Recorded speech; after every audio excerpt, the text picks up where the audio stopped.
And then Big Pimpin' came around. Yeah. And I guess Too Short said that Tupac almost kept Pimp C from doing Big Pimpin'. Yeah, Tupac was already dead at that time, right? So Pimp used to, in 2000, Tupac was dead. Pimp used to have a picture on his wall of Tupac. And whenever you would ask him something that required deep thought, he would look at the picture. And it would be like, what are you doing? He's like, I'm asking Pac what he think. He was very, very aligned in with the personality of Tupac, not really the musician, but the character of Tupac, the personality, and how he carried himself as a man in the world and in the culture. And if it was something that Pimp thought that Tupac wouldn't do, Pimp wouldn't do it. And a lot of people don't know that Pimp had got called to be on just a week ago. So Pimp was actually supposed to be on just a week ago with Jay-Z and Too Short. But this was during the West Coast, East Coast beef.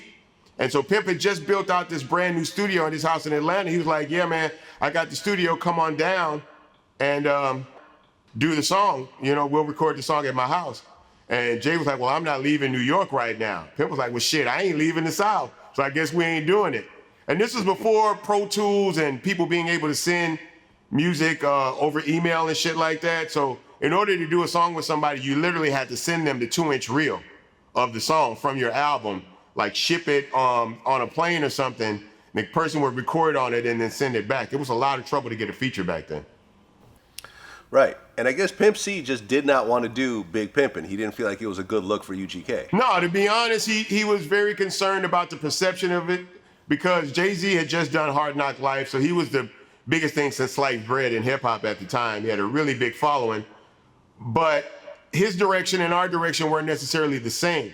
And Pimp was concerned that people who had never heard of UGK, who would have heard this record, would have had a preconceived notion about our sound, which was crafted by Pimp C, who had basically given his whole life over to creating this individualistic sound. And he wasn't crazy about the beat at all either. You know what I'm saying? He was like, I ain't really got no problem with Timbaland, but that shit not jamming.